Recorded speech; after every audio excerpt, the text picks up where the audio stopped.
Hi you comrade in trails and fellow adventurers. We are continuing our journey to Matmad after a 7-kilometer boat ride and walk from Biton or San Pugo to Matmad jump-off point. We've finally reached the Matmad community bunkhouse along the Cagayan River. This bunkhouse is located at the foothill leading to the village of Matmad, which will be an uphill trek from here.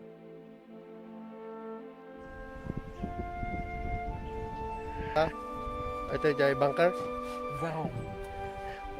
Ang tawag. Para kung nakaling balik ngayon, di diyang babae, kung nakaling balik ito, doktor.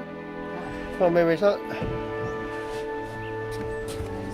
The community bunkhouse consists of a simple and rustic accommodation with communal sleeping area, and usually used in remote areas, and used to store supplies and provisions.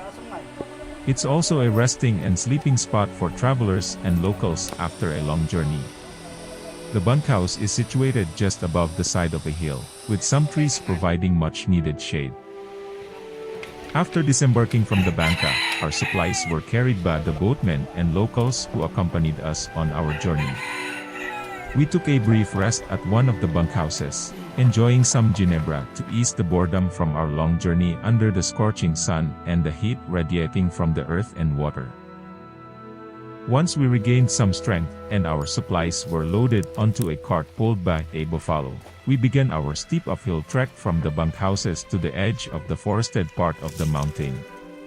The trek is about 650 meters, and the views were stunning. We could see the stretch of the Cagayan River as we ascended.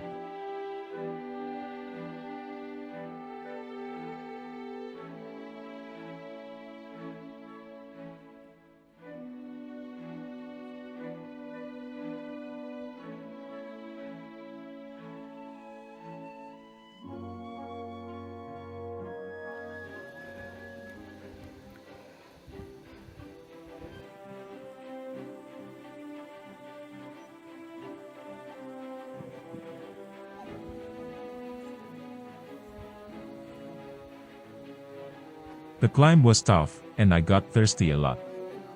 It's been a long time since my last hike in 2018, and I expected cooler weather like in Ifugao province, but it's warm here in Nagtipunan, Quirino. The mountains we're trekking are sparsely shaded due to the type of soil.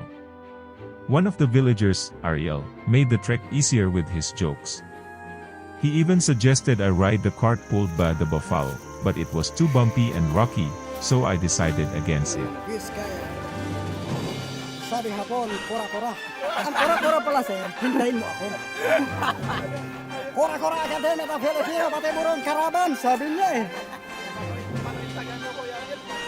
Our trek from the edge of the forest to a spring was about 800 meters.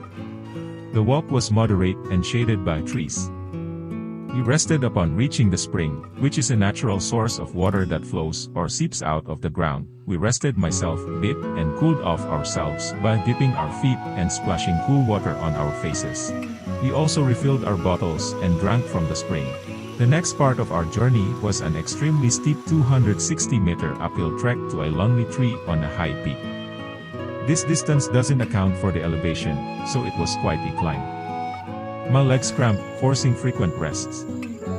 I joked about the hardship to lighten the mood, and my companions insisted on staying with me despite my suggestion they go ahead. Madyak kaya din dito eh. Ang sangit ako. Mami! Mami! Yawitak! Tumatay ang sabli! Mami! From the lonely tree, we trekked another 800 meters. This part was easier until we reached the last rest stop on the side of the mountain, shaded by trees. Kay tizong pala, ulinis man di man. Tang kadumami. Ano ka kay lalamit. Sa yung kay ano nuli.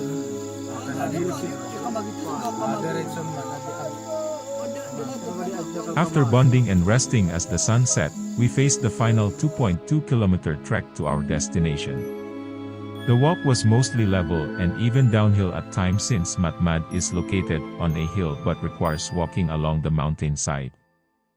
We reached Matmad after dark and stayed at either the brother or the sister of Ariel's house. Though the owners were away, the locals were very welcoming.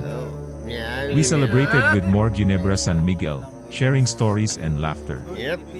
Despite the language barriers, we had a great time getting to know each other. Thanks for joining us on this incredible journey. Stay tuned for our next episode, where we'll explore the gorgeous Matmad countryside and experience the extraordinary hospitality of the Bugkalot families.